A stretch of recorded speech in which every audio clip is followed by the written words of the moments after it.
Hey guys, welcome back to my channel. Thank you so much for being here. My name is Fatema. I am a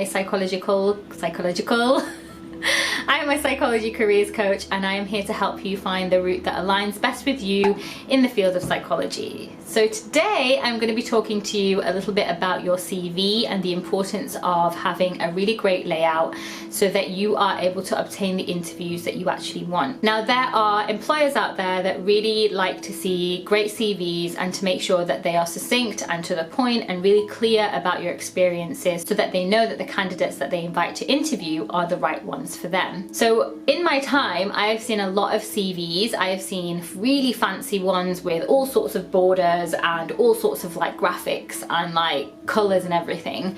And I love that people can be creative, but when you think about a CV, you have to think, what is going to be the easiest thing for the reader to read?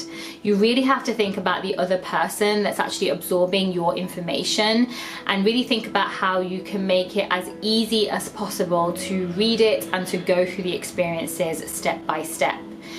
Now, in a lot of the CVs that I've seen people have like massive headers with pictures, with a border on the side that says skills and hobbies and interests, and it's like your eye is going in too many different places.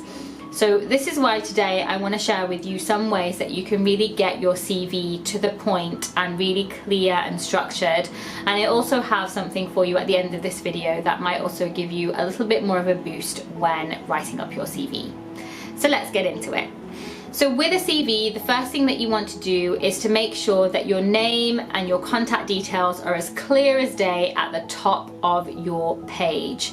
So your CV is typically going to be 2 pages long, so it might be that you have a header and footer at the top which has details of your name, your address, your mobile number and your email address, and that really gives them a succinct idea of exactly how to get in contact with you if they really like your CV. Now, if you add it to your header and footer, that means that it will be available on both parts of your CV, so on your front page and your second page, without you having to do any kind of moving around and stuff like that. So if you just add it to your header and footer, that's the easiest way to go about it. The next part that you really want to think about is having like a professional profile or some kind of core skills, like a breakdown of exactly what you have that people can read so that they know that you are really applying for the role that you are applying to.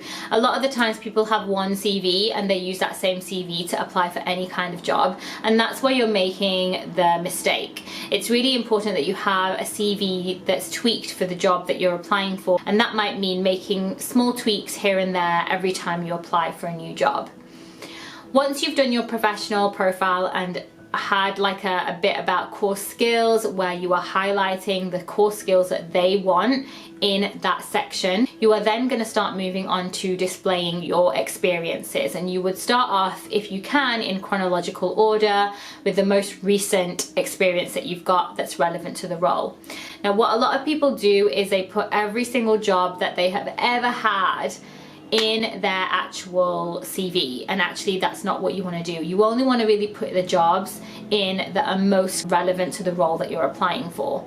Now, if you have a job role that you've done and you're like, well, it's not really relevant, then it's up to you to make it relevant. If it's not mental health related, then you have to make it as mental health related as possible. For example, if you've been working in retail, you might have come across teamwork, you might have come across challenging customers, you might have come across having to deal with like pressured environments. So those 3 things, you would then have to put it into your CV in a way that it's very mental health specific. After you have talked about your current experiences in chronological order, you would then need to be talking about any kinds of additional qualifications that you have received. So if you have been to university, if you've got an NVQ, if you've got a diploma, if you've got a master's, if you've got a PhD, you want to put that after that section of your current experience, because then it gives them an idea of what you did before you gained this experience or alongside you gained this experience.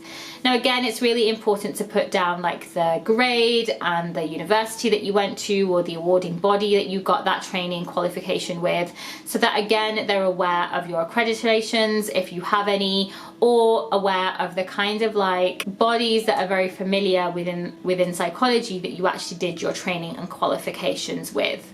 After that, you really want to focus on an area where you're talking about your hobbies and interests. And again, you want to add them in a way where they are relevant to the role that you're applying for. So for example, if you are applying to a mental health role and you love going to the gym and looking after your well-being, then it's very relevant to talk about gym and well-being stuff when it's in relation to mental health, because there's a huge correlation between physical health and mental health. But again, you want to make sure that the things that you're writing down are as hugely relevant to the role that you're applying for when you are putting them in. The final thing that you want to put on your CV are your references. A lot of people, I find, put references available upon request. And what that does is that creates more of a hassle for the employer to really go and contact these people if they need to, and they'll have to go kind of backwards and forwards with you to get that information. So it's just easier to put that information down. And it also might be that if your referees are people that the employer is familiar with, then again, they'll build that familiarity and likability towards you, because they'll be like, oh, we know this tutor, or we know this person, or we know this professional.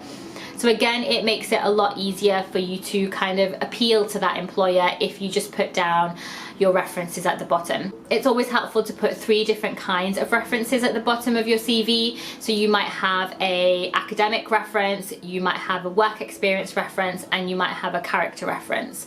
Now, your academic can be a lecturer or a tutor, your work could be a supervisor or manager, and your character reference can be anyone that's a professional that isn't directly linked to you by blood in terms of like a relative or something like that.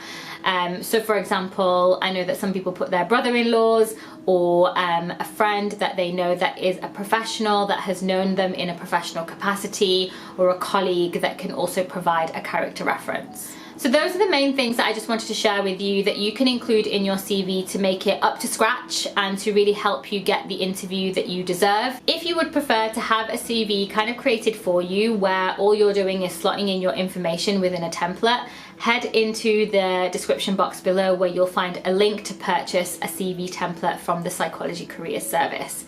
It gives you ideas and instructions on how you can actually input your information and make it as relevant to mental health as possible. So check out the description box for more details. I hope you guys enjoyed this video. I really enjoyed seeing you guys again. I hope to see you guys in the next one. Have a lovely day. Bye.